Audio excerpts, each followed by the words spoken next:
Virgos. All right, so we have the Queen of Pentacles in the center. It's that earth energy that you very much represent. So I do feel that most strongly that as you, I'm going to take you through the cards. They can be a little bit hard to read with this gold color. On the top left, we have the Fool, and then the Page of Wands, and the High Priestess. And then in the center row from the left, the Nine of Pentacles, the Queen of Pentacles, and the Ace of Swords. And then on the bottom from the left, the Eight of Cups, the Queen of Cups, and the Seven of Wands. I do feel that this Queen of Cups energy is someone who is featured prominently in your life this November. And both the queens here could be male or female, by the way. What I'm sensing more is the female side of things, where symbolically for this reading it feels like being on the receiving end. The Queen of Pentacles, I'm feeling like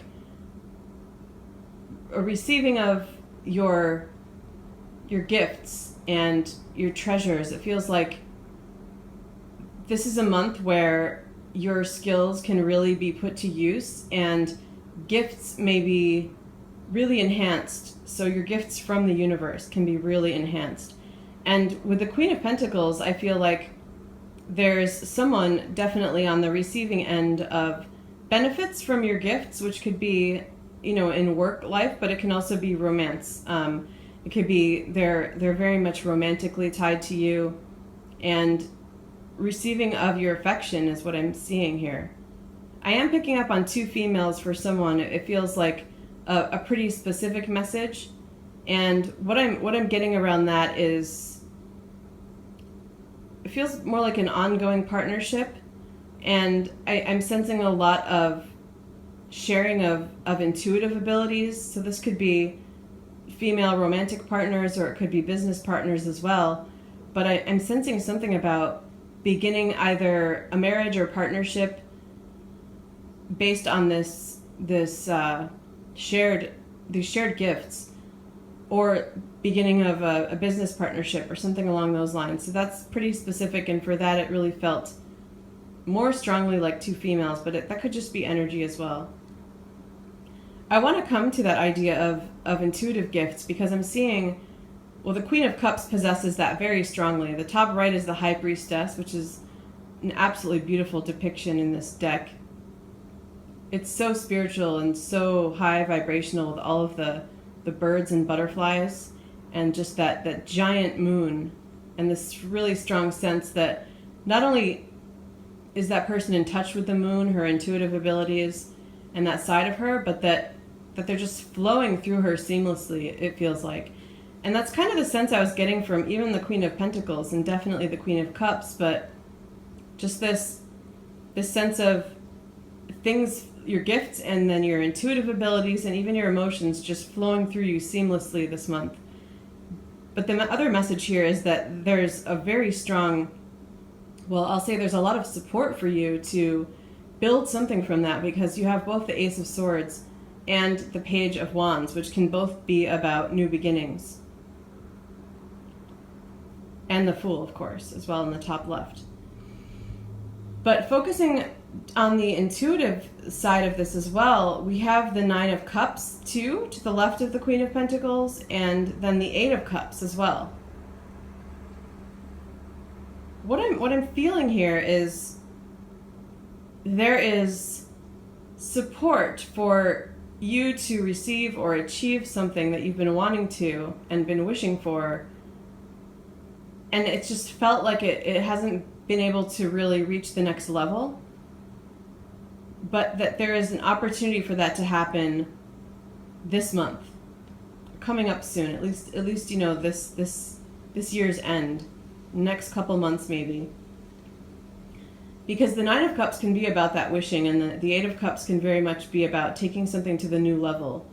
It's like, I almost picture that person kind of waiting there, and like just prior to this image, maybe was kind of leaning on that stone pedestal or that column, whatever it is, and with his chin rested in his hands and kind of just waiting maybe for something he wished for, or maybe for the courage or something like that. And then he just got that. In this moment, it feels like he just finally something motivated him to stand up and move forward. That's really what I feel like with this. So definitely lots of support and energy for something to be taken to the next level, for something to begin, for something to be initiated, and it feels like something that it just didn't feel like everything was in place before for that to happen. The fact that your ace here is the Ace of Swords, I feel that there's a message of you really initiating this by coming forward with something, either a truth, a message, a contact, a form of contact or something like that. And you may want to be guarded about it though in some way. And I usually don't advise, someone to be guarded, but I feel like you're so highly sensitive with this High Priestess, or the dynamics here are that way. There's a lot of strong intuitive energy, and I forgot to mention with those 2 Cups cards that's also really being highlighted, that a lot of this is based on intuition. There's even a heightening of sensitivity, it feels like. And so what I want to say about that, you may be encouraged to come through with a message. You may be the one that has to initiate something yourself, using your voice, using your mind, using something that you write, it feels like. But to have some boundaries, because your sensitivity, but also because it may be putting up some boundaries may be actually the key to what allows you to take something to the next level. Because the sense that I'm getting is that you may have wanted to do something for a long time and start something, write something, whatever it is, but you have fears around it. And so the putting up some boundaries, maybe doing it in a way that, so if it's a romantic thing, for example, maybe not exposing all of your emotions right away. And if it's a work-related thing, maybe not coming forward with all of your ideas right away or something like that.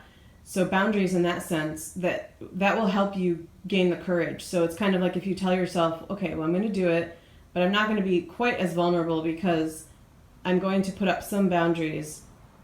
That's where the success will come through, and also the courage to allow you to do it.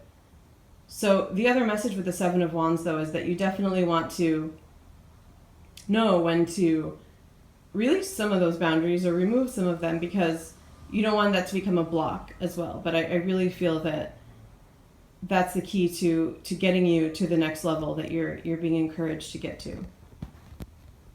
So I feel there's something more here with the Fool card in the top left, and also this Page of Wands.